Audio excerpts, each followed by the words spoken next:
농부는 1년 내내 수고하죠. 굉장히 성실히 일합니다. 좋은 밭이 있고 또 땅이 있고 그렇게 최선을 다해서 성실히 애쓰고 힘씁니다. 그러나 우리가 한 가지 늘 기억해야 될 것이 있죠. 아무리 밭이 좋고 농부가 열심과 성실을 다해도 하늘로부터 비가 내리지 않으면 다 무용지물이 된다는 것이죠. 하늘로부터 비가 중요하다는 것이죠. 우리의 신앙생활도 동일합니다. 우리가 하나님의 곳간에 쌓여지는 튼실한 열매로 준비되어지기를 바라죠. 우리 열매 맺는 교회인데요. 우리 열매 맺는 교회라는 건 무엇입니까? 우리 각자가 하나님 앞에서 튼실한 열매로 맺어지기를 원하는데요. 그 열매로 맺을 수 있는 첫 번째 조건이 뭐라는 거예요? 내리는 비라는 것입니다. 내리는 비가 없으면, 그 은혜의 단비가 없으면 사람의 모든 수고는 결국 마른 땅 위에 있을 수밖에 없고, 그 마른 땅 위에서 하는 모든 수고는 무용지물이 되어질 수밖에 없다. 너무나 당연한 것입니다. 너무나 당연하고 잘 알고 있는 것이죠. 그런데 우리는 끊임없이 무엇을 추구합니까? 더 나은 것을 추구합니다. 우리는 하늘을 보기보다는 우리는 더 나은 지도자를 세울 수 없을까? 더 나은 정치 제도를 좀 만들 수 없을까? 내가 더 나은 결심을 하고 내 습관들을 좀 더 나아지게 하면 내 삶이 근본적으로 좀 변화되지 않을까? 여러분, 이것은 개인의 경우나 어떤 사회의 경우나 심지어 국가의 경우도 마찬가지입니다. 그래서 늘 새로운 것, 조직, 시스템, 안정적인 것, 이런 것을 찾습니다. 그래서 우리가 만들어낸 것들이 무엇입니까? 우리가 공산주의, 자본주의, 이런 정치 체계와 제도를 만들어내죠. 그러나 엉뚱한 실수들이 나오고 다 약점이 있고 인간들이 만들어내고 인간들이 이루어가는 사회이기 때문에 장단점이 없을 수가 없어요. 사회주의가 거기서 또 뿌리를 내리고, 그런가 하면 또 수정 자본주의라는 것이 등장하고, 여러 가지 정치 제도와 체계가 새롭게 인간에게 개발되어지지만 역시 새로운 제도가 이번에만큼은 좀 완전한 국가의 모습이 아닐까? 아닙니다. 결국은 망가지고 엉뚱한 데서 실수가 나오고, 왜 그럴까요? 그것은 그 원인이 그 제도나 지도자에 있는 것이 아니라 그 원인이 사람에게 있기 때문에 그렇습니다. 항상 시스템이나 제도나 어떤 그런 게 문제가 아니라 사람들의 마음이 문제라는 것입니다. 사람들의 마음이 바르지 못하면 어디에서든지 누구든지 어떤 제도 하에서든지 어떤 조건과 어떤 환경 아래서든지 상관없이 늘 불의를 쫓고 비뚤어질 수밖에 없는 것이 정작 우리 세상의 모습이라는 것입니다. 우리는 모양과 형태만 다를 뿐, 그것이 어떠한 정치적 제도나 사회적인 조직을 갖추었다 하더라도 사람이 변하지 않고는 계속 시행착오를 반복한다는 거예요. 제도가 바뀌던 무엇이 바뀌던 그냥 우리 마음 자체가 문제이기 때문에 계속 그렇게 오류를 이어갈 수밖에 없는 운명을 지니고 있다는 것입니다. 오늘 본문은 거기에 대한 해답을 주고 있습니다. 오늘 본문은 이 질문에 대한 답변을 주고 있는데요. 우리가 많이 읽었죠. 1절로부터 20절 꽤 긴 본문이에요. 1절부터 8절까지는 무엇입니까? 1절부터 8절까지는 한 왕이 등장해요. 한 왕이. 그 왕은 거의 완벽해 보이는 왕이에요. 그리고 그 왕이 가장 이상적인 통치를 보여줍니다. 보여주는데 그럼에도 불구하고 9절에서 14절은 그 통치에 도달하지 못하는 인간들의 반응을 보여줍니다. 인간들이 그렇게 완벽한 왕이심에도 불구하고 그 통치에 우리가 순종하지 못해요. 순응하지 못해요. 결국은 어떻게 됩니까? 심판이 임하는 것이죠. 심판의 내용이 아주 살벌하게 오늘 본문에 나와 있습니다. 그리고 그 심판이 끝나가는 그 시점에 오늘 15절에 오늘 설교의 제목이 등장하고 있어요. 설교의 제목이 무엇입니까? 마침내 위로부터입니다. 마침내 위로부터. 그러니까 모든 것의 해결은 무엇이냐고 마침내 위로부터 우리의 심령에 하나님의 영이 임하는 거예요. 하나님의 영이 임하는 거예요. 마침내 위로부터. 영어 성경에는 until이라는 단어예요. till이라는 단어. 마침내 언제까지라는 거예요. 어떤 시점이 있다는 한 시점이 있는데 그 시점까지 이렇다는 거예요. 그러나 그 시점이 되어서 그들에게로 하늘로부터 한 영이 임하시면 그 시점부터 그들은 비로소 아름다운 밭이 되어지기 시작한다. 아름다운 밭이, 이것이 성경의 진리입니다. 성령님만이 그 광야와 같은 메마르고 척박한 심령, 그 부딪히면 삐걱삐걱 소리가 나고 불꽃이 튀기고 화평이 없고 늘 전쟁과 다툼과 싸움이 있는 그곳에 놀랍도록 성령님께서 임하실 때에만, 성령님께서 비를 주실 때에만 아름다운 밭으로 열매 맺을 수 있는 조건이 되어진다라는 것이죠. 성령의 열매는 무엇이죠? 네, 한 분만 대답하시. 성령의 열매는 뭐죠? 우리 열매 맺는 교회입니다. 성령의 열매는 뭐죠? 예, 그런 것, 사랑과 화평이 특별히 오늘 중요하죠. 공의가 임할 때 화평입니다. 평화입니다. 평강입니다. 샬롬입니다.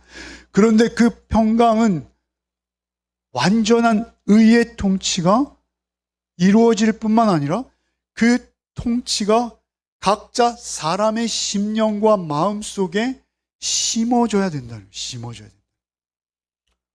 그 통치자가 우리를 이끌 수 있는 지점은 어디까지예요? 그냥 제도와 시스템 8절까지예요.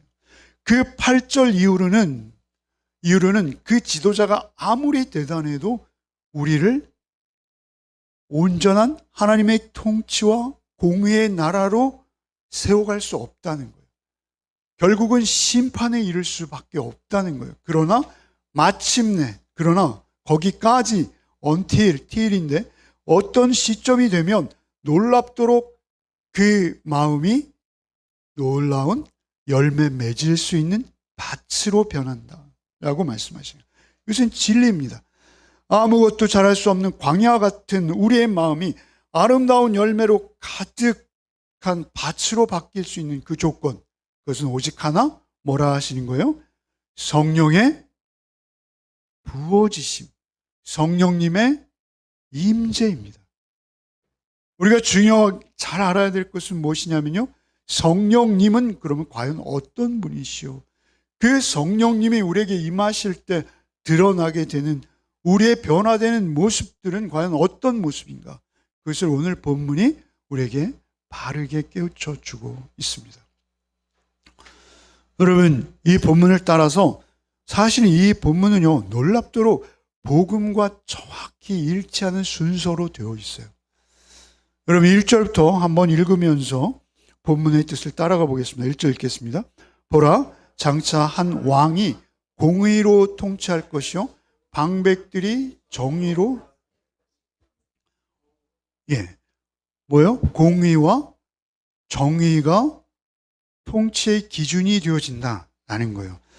많은 학자들은 이 한 왕을 말이죠, 히스기야라고 주장하기도 하고, 어떤 학자는 요시야다라고 주장하기도 해요. 비교적 선한 왕들이었죠.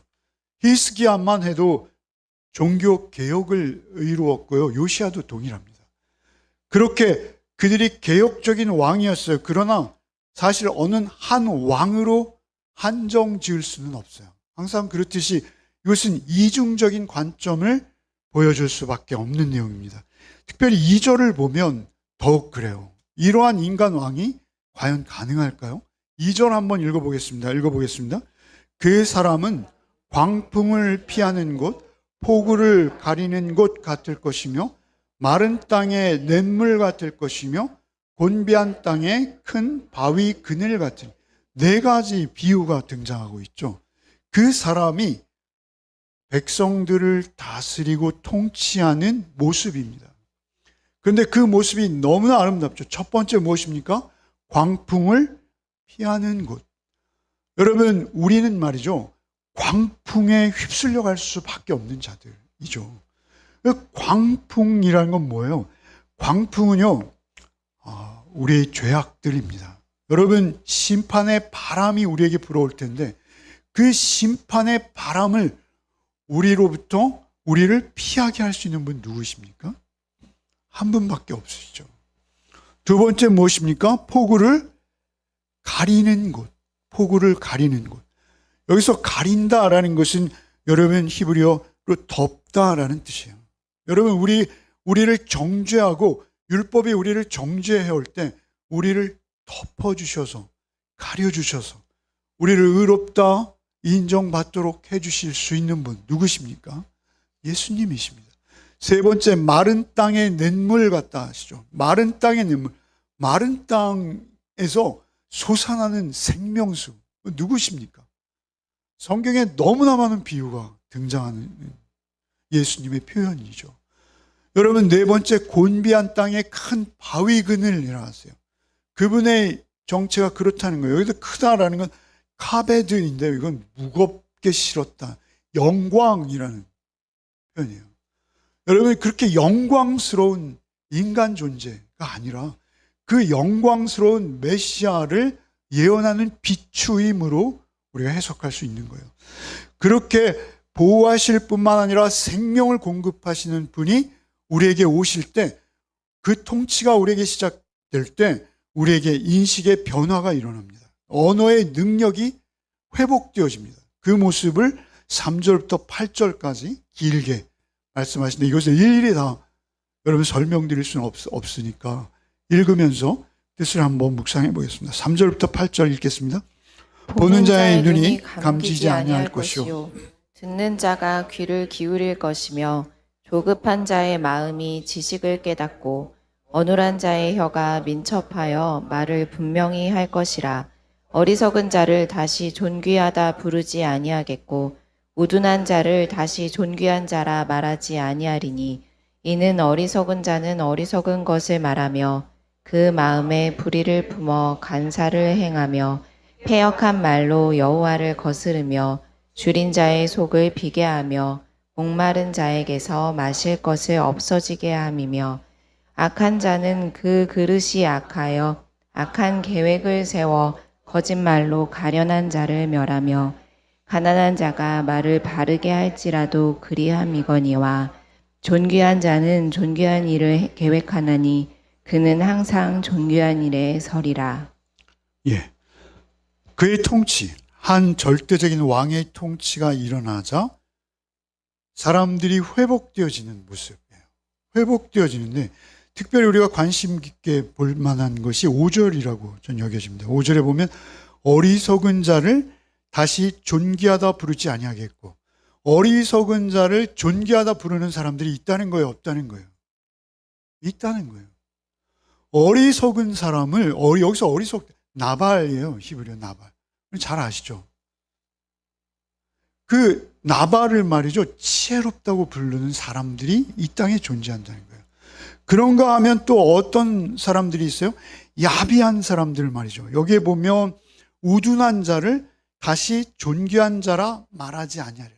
우둔한 자를 다시 존귀한 자라 말하지. 가치가 전도된 세상에 살고 있어요. 우리가 지금. 우리가 사는 세상 속에서는 여러분 막 그 주변에 자기 유익을 위해서 웬만큼 거짓말을 하거나 조금 속임수를 쓴다거나 뭐 이러면 요즘 세태는 어떻습니까? 네, 지혜롭다. 어떻게 아세요? 제 원고를 보셨어요? 지혜롭다 한다는 거지. 와, 뭐 저 사람 굉장히 현실적이야. 현실 감각이 있어. 그 현실적인 사람은 저 정도는 돼야지. 칭찬한다는 거예요. 그리고 주변에 굉장히 이기적인 사람이 있어요. 막 인색하기가 도가 넘는 사람들이 있어요. 그런 사람들을 보고 세상 사람들이 요즘 세태는 어떻게 말하는지 아십니까? 이 자기 관리가 철저해. 막 이렇게 말합니다. 여러분, 그런 가치에 전도된 모습들이 우리가 살아가는 세상 속에 끊임없이 있어요. 근데 이것이 뒤집어지고 회복되어지는 근거가 뭐예요? 하나님의 공의가 실현되어지고 그 왕의 통치가 시작되어지면 그것을 볼 수 있고 깨달을 수 있고 무엇이 바른 정의인지 공의인지를 판단할 수 있고 분별할 수 있게 되어져요. 그런데 거기까지입니다. 불행한 것은 거기까지예요. 그 왕이 어떤 정치적인 제도나 그의 지도력이나 성품으로 인도할 수 있는 것은 말이죠. 거기까지예요. 거기까지. 그 이상 8절까지는 우리를 데려갈 수 있는데 8절 이하로는 데려가지 못해요. 9절부터는 뭐예요? 심판이라는 거예요. 심판. 여러분, 우리가 아무리 좋은 제도와 아무리 좋은 지도자와 아무리 대명천지 밝은 세상에 산다 하더라도 우리의 마음이 바뀌지 않는 한, 우리의 존재가 바뀌지 않는 한 우리의 사는 세상은 변하지 않는다. 변하지 않는다. 어떤 모습이에요? 그때 우리가 살아가는 삶이 어때요? 9절 이하에서 마음이 바뀌지 않은 그들이 살아가는 세상을 이렇게 지적하시는 거예요. 9절 한 절 먼저 읽어봅시다. 너희 안일한 여인들아 일어나 내 목소리를 들을지어다. 너희 염려 없는 딸들아 내 말에 기울일지어다. 여기서 안일한 여인아 한다 그래서 이건 남자는 아니야 이렇게 생각하시면 절대 안 됩니다. 이건 뭐예요? 예루살렘을 사랑하는 내 딸이라 부르시지 않습니까? 그러니까 여기선 성별이 아닌 거예요. 예루살렘에 사는 자들이고 예루살렘에 거주하는 모든 지도자들을 말씀하시는 거예요. 그들이 어떤 생각에 빠졌다는 거예요? 안일한 생각에 빠졌어요. 안일한 생각. 여러분, 여기서 안일하다라는 히브리어는요, 실제로 자기가 위기 가운데 있어요. 굉장히 위태로운 상황에 있어요. 그런데도 자기가 어떤 상황에 있는지 몰라요. 아니면 조금 어렴풋이 아는 듯한데 자기의 심리적으로는 안전하다라고 착각하고 내지는 스스로 안전하다라고 여기려는 성향이에요. 그게 안일함입니다. 안일한 거예요. 안일함. 여러분, 우리도 이런 표현을 하지 않습니까? 자기 기만적인 평안이라고 말해요. 자기 기만적인 평안. 우린 괜찮을 거야. 스스로 다독이는 것이죠. 근거 없는 낙관주의입니다. 그런 낙관주의가 결국 어떤 결말을 맞느냐? 10절 이하에 그 결말의 모습이 자세히 기록되고 있습니다. 10절 이하에서부터 14절까지는 한번 읽어보겠습니다. 너희 염려 없는 여자들아 1년 남짓 지나면 너희가 당황하리니 포도 수확이 없으며 열매 거두는 일이 이르지 않을 너희 안일한 여자들아 떨지어다. 너희 염려 없는 자들아 당황할지어다. 옷을 벗어 몸을 드러내고 배로 허리를 동일지어다. 그들은 좋은 밭으로 인하여 열매 많은 포도나무로 일하나 가슴을 치게 될 것이니라. 내 백성의 땅에 가시와 찔레가 나며 희락의 성읍 기뻐하는 모든 집의 날이니 대저 궁전이 패한 바 되며 인구 많던 성읍이 적막하며 오벨과 망대가 영원히 구렬이 되며 들나귀가 즐기는 곳과 양떼의 초장이 되려니와. 예, 이게 안일한 삶의 결말입니다. 여러분 보시면 1년도 못 돼서 어떻게 해요? 포도 수확이 끊어집니다. 1년도 못 됐는데 1년도 못. 여기서 1년이라는 것은 굉장히 짧다라는 거예요. 그냥 just 1 year 이런 게 아니고요. 그냥 굉장히 짧은 시간 안에 그들의 열매가 말라버린다는 거 없어요. 그리고 뭐예요? 즐거워하던 밭에서는 가시와 찔레가 돋아나요. 그들이 포도 수확을 즐거워하고 노래했는데 그 밭에서 가시와 찔레가 왜 그랬습니까? 이건 창세기 3장 말씀 아닙니까? 우리가 범죄했을 때 가시와 찔레를 내는 거예요, 땅이. 우리가 살아가는 환경이 그렇게 되는 거예요. 그래서 뭐예요? 견고한 성이 무너져서 구렬이 되고 들나귀들이 좋아하는 곳이 되고 양떼들이 오히려 풀을 뜯는 곳이 된다는 거예요. 사람들이 많이 모여서 아주 풍성한 성읍을 이루었던 곳이 사람의 흔적도 찾아볼 수 없이 되어지더라라는 것이죠. 그들이 스스로 구축했던 그 평안함, 그 권력 다 뭐예요? 무용지물이 되어진다. 무용지물이 되어진다. 그거 하나님 앞에서 자기가 정치적인 동맹을 맺고 경제적인 변형을 이루고 자기 확신에 차 있지만 그거는 거짓된 평안, 이렇게 말씀하시네요. 거짓된 평안. 너희들 속고 있다는 거예요. 그 오래 가지 못한다는 거예요. 짧다는 거예요. 짧다는 거예요.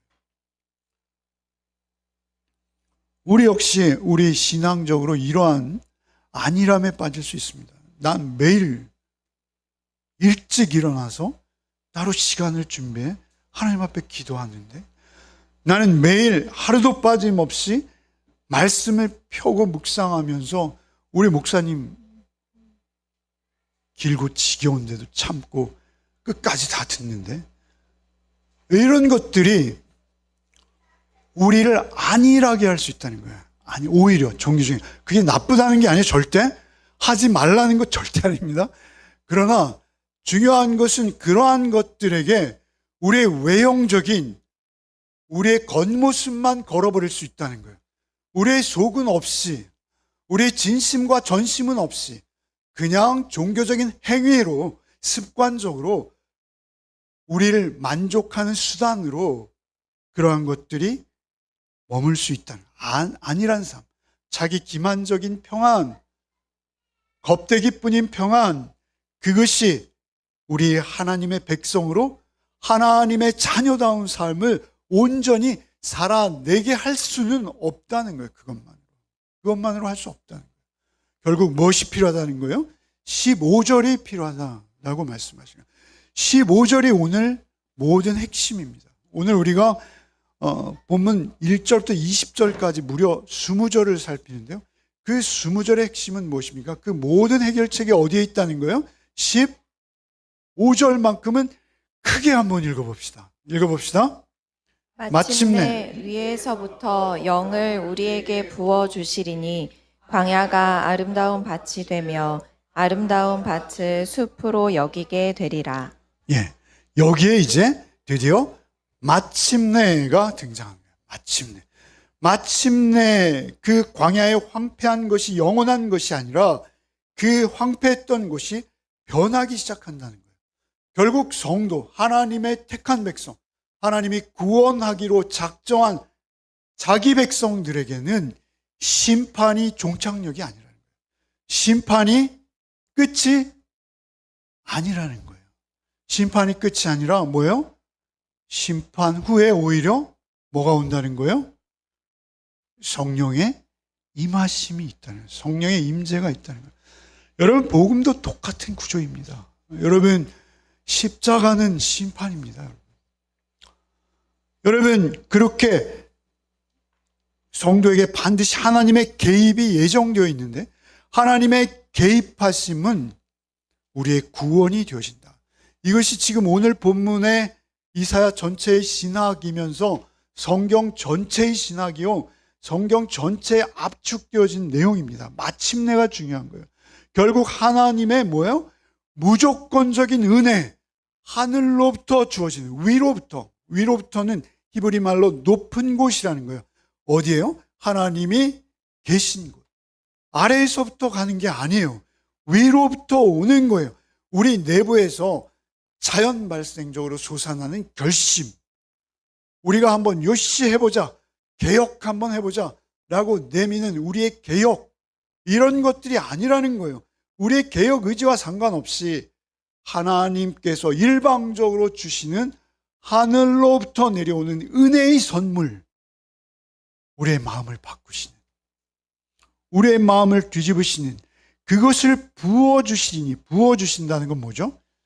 히브리 말로 이건 액체가 그냥 한꺼번에 확 쏟아지는 것 같은 그런 거예요. 여러분, 한꺼번에 쏟아 부어지는, 조건 없이 나누어지는, 흘러 넘치도록 부어주시는 은혜, 그 은혜 없이는 광야가 아름다운 밭으로 변할 수 없다라고 말씀하신 거예요. 그 초라하고 그 연약한 메마른 광야와 같은 그곳이 회복되어지는 것. 이것은 어떤 농업의 회복이 아니라 하나님 창조 질서의 회복인 거예요.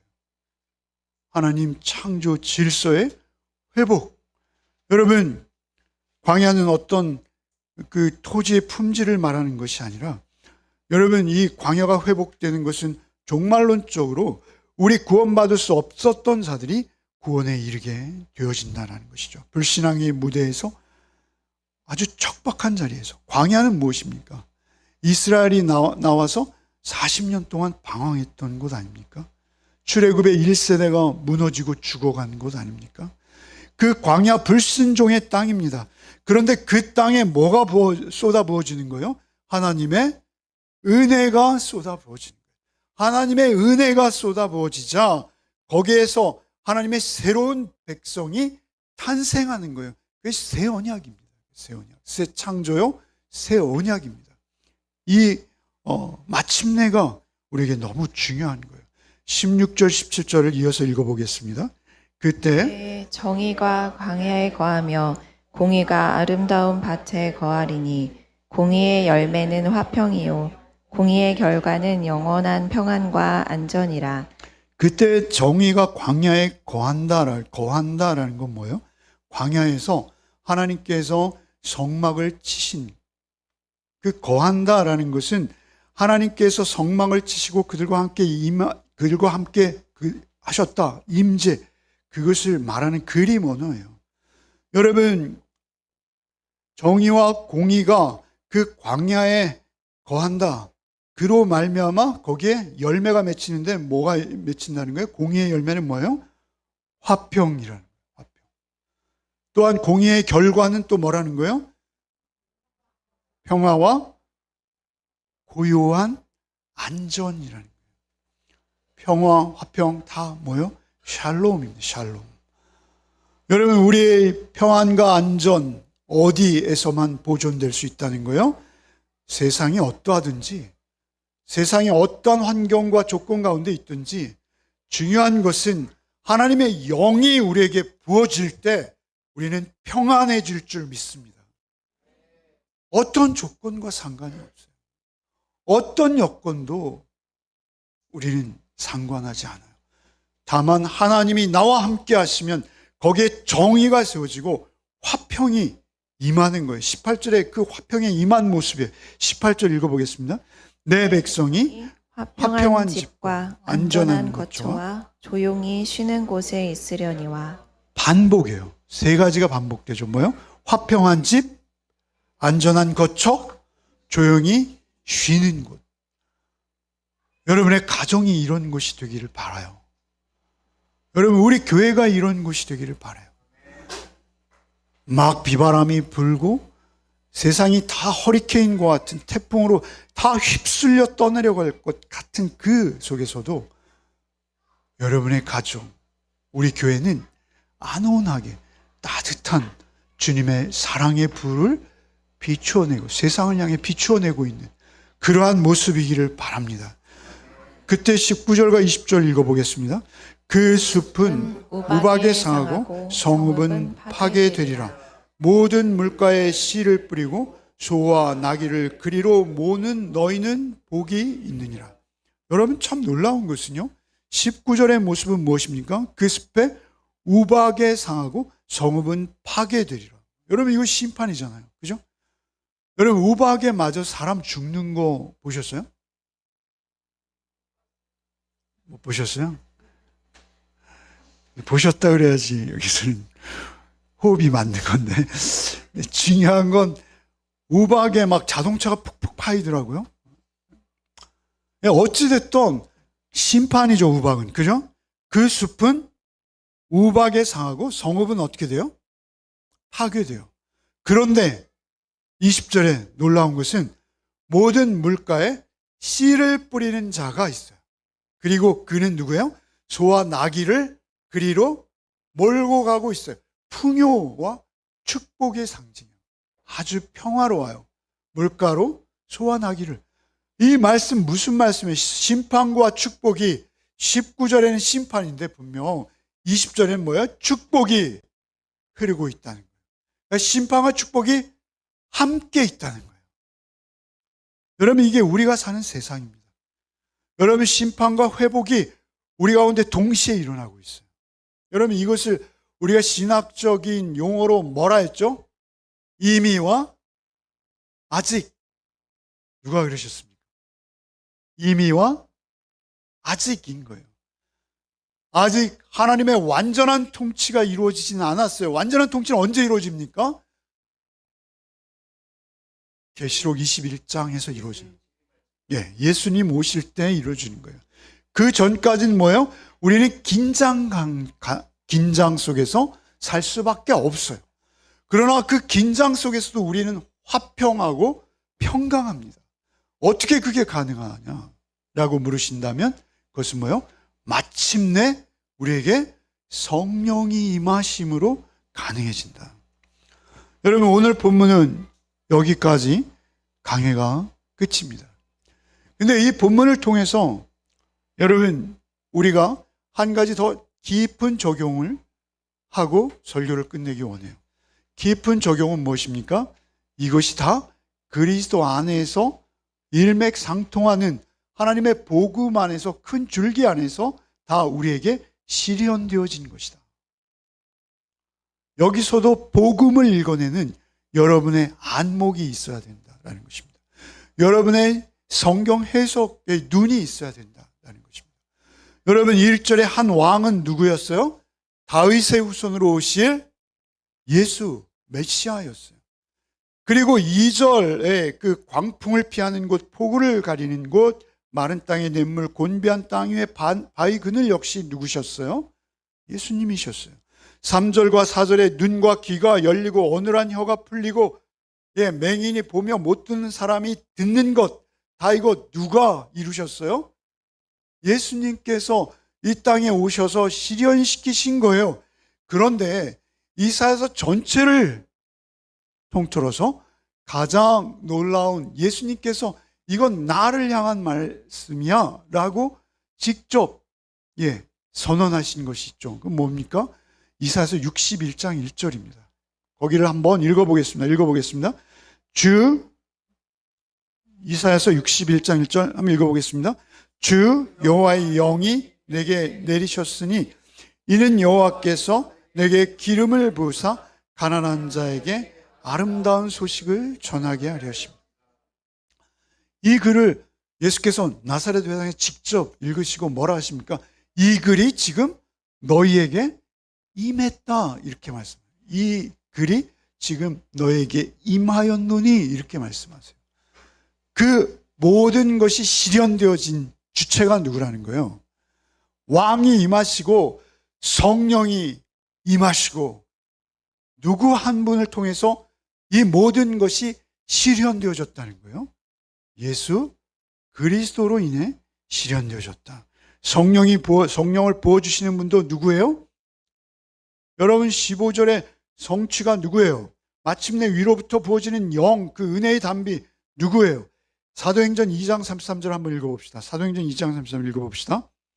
하나님이 오른손으로 예수를 높이심에 그가 약속하신 성령을 아버지께 받아서 너희가 보고 듣는 이것을 부어주셨느니라. 누가 부어주셨어요? 예수님이 부어주셨다. 오늘 똑같은 말씀이에요. 15절과 부어주셨다는 거예요. 부어주셨다. 이건 사도행전 2장에 어떤 일이 있었어요? 여러분, 그들이 막 방언을 하고 초대교회가 태동하는 거예요.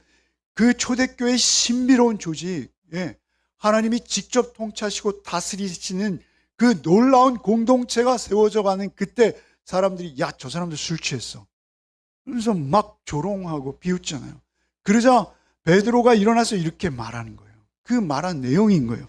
그 말한 내용은 뭐예요? 예수께서 친히 성령을 부어주셨다. 디도서 3장 5절 6절 한번 읽어봅시다. 우리를 구원하시되 우리가 행한 바 의로운 행위로 말미암지 아니하고 오직 그의 긍휼하심을 따라 중생의 씻음과 성령의 새롭게 하심으로 하셨나니 우리 구주 예수 그리스도로 말미암아 우리에게 그 성령을 풍성히 부어주사. 누가 성령을 부어주셨다고요? 예수께서 성령을 부어주신 거예요. 성령을 부어주시는 분은 누구시라는 거예요? 예수님이라는 거예요. 예수님이 우리에게 부어주시는 거예요. 그렇게 부어주시는 성령께서 이루시는 것이 무엇이에요? 이루시는 것? 15절, 16절, 17절이에요. 다시 한번 읽어봅시다. 오늘 이사야서 15, 16, 17절. 마침내 위로부터 영을 우리에게 부어주시니 광야가 아름다운 밭이 되며 아름다운 밭을 숲으로 여기게 되리라. 그때 정의가 광야에 거하며 공의가 아름다운 밭에 거하리니 공의의 열매는 화평이요 공의의 결과는 영원한 평안과 안전이. 마침내 이사야가 예언했던 부어주신 영, 하나님의 영은 예수 그리스도께서 우리에게 부어주셨어요. 믿으시기 바랍니다. 그 열매가 뭐예요? 평안이고 안정인 거예요. 여러분, 그래서 여러분 주를 믿는 여러분의 가정에선 절대 언성이 높아지면 안 돼요.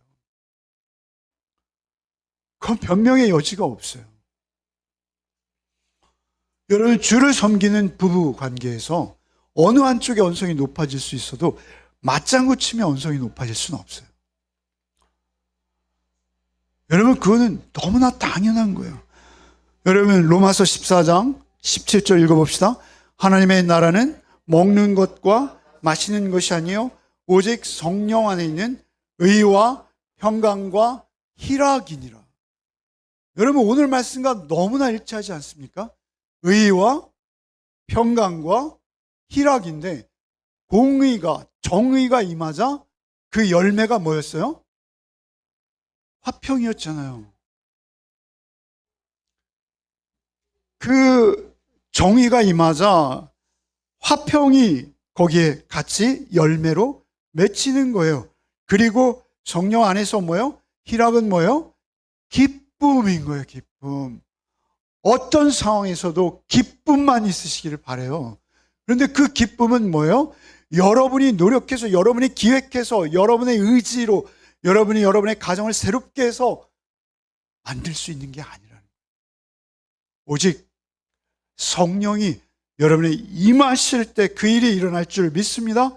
그래서 예수님께서 이렇게 외치시는 거예요. 요한복음 7장 읽어봅시다. 명절 끝날 그 큰 날에 예수께서 서서 외쳐 이르시되 나를 믿는 자는 성경의 이름과 같이 그 배에서 생수의 강이 흘러나오리라 하시니 이는 그를 믿는 자들이 받을 성령을 가리켜 말씀하신 것이라. 예수께서 아직 영광을 받지 않으셨으므로 성령이 아직 그들에게 계시지 아니하시더라. 놀랍죠? 여러분, 이사야 본문을 묵상하면서 신약의 예수님의 말씀을 따라가다 보니 너무 놀랍지 않습니까? 저만 놀랐습니까? 여러분, 놀라우시죠? 네, 놀라우신 거예요. 이건 놀라우신 거예요. 어떻게 이렇게 진리일 수 있나? 수천 년의 시간을 두고 말씀이 어떻게 마치 얼굴과 얼굴을 마주하고 기록해 나간 것 같지 않습니까? 여러분, 여기서 요한 사도께서 말씀하신 마지막 말씀 39절에 가로가 있어요. 가로. 그죠? 이것은 사도께서 설명하신 거예요. 예수님 말씀이 아니에요. 예수께서 아직 영광을 받지 아니하셨으므로 성령이 아직 그들에게 계시지 아니하더라. 예수께서 아직 뭐를 받지 않으셔서? 영광을 받지 않으셔서. 예수께서 받으실 영광 뭐예요? 십자가. 요한복음 12장부터 계속 강조해요. 내가 이제 영광 받을 때가 왔노라 라고 선언하셨던 가장 영광스러우신 그 십자가의 죽으심, 그 십자가의 죽으심이 없어서 지금 성령이 너에게 있지 않아, 이렇게 말씀하십니다. 근데 왕으로, 유대의 왕으로 예수님이 십자가에 죽으셨지만 바로 그들의 삶이 변화되어집니까? 아니잖아요. 다 도망가 버리잖아요. 뿔뿔이 흩어지잖아요. 결국 그들이 초대교회를 이루고 그리스도인다운 삶을 살 수 있었던 유일한 조건은 무엇입니까? 사도행전 2장의 오순절 성령의 강림의 사건 없이는 그들은 그냥 아무것도 아닌 거예요. 그 성령의 강림, 마침내, 오늘 본문의 마침내. 그런데 이 마침내 임하시는 영은 말이죠, 여러분, 아직 십자가를 지시지 않았기 때문에 임하시지 않았다라는 거예요. 그러니까 그 영은 분명히 어떤 영이에요? 십자가를 지신 영이에요. 그 영의 성격. 제가 설교의 초대에 말씀드렸죠. 그럼 성령은 어떤 분이십니까? 성령은 보혜사라고 하는 거예요. 보혜사. 근데 그 보혜사 성령은 어떤 분이세요? 보혜사 성령은요, 십자가를 지고 나 대신 죽으신 영이에요.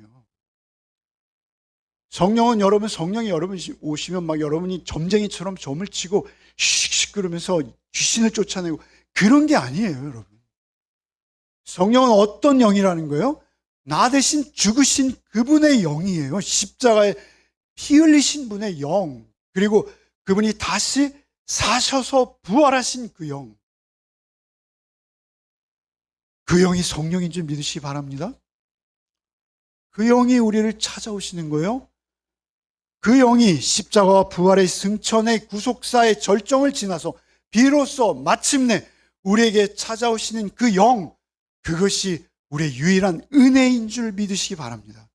그때 우리가 광야와 같이 우리 척박하고 메마른 우리의 마음이 비로소 사랑과 희락과 화평과 자비와 양성과 충성과 온유와 절제와 같은 하나님이 바라시는 아름다운 천국 곳간에 간직되어질 아름다운 열매들로 송이송이 맺히는 밭으로 여러분의 마음이 기경되어질 수 있다?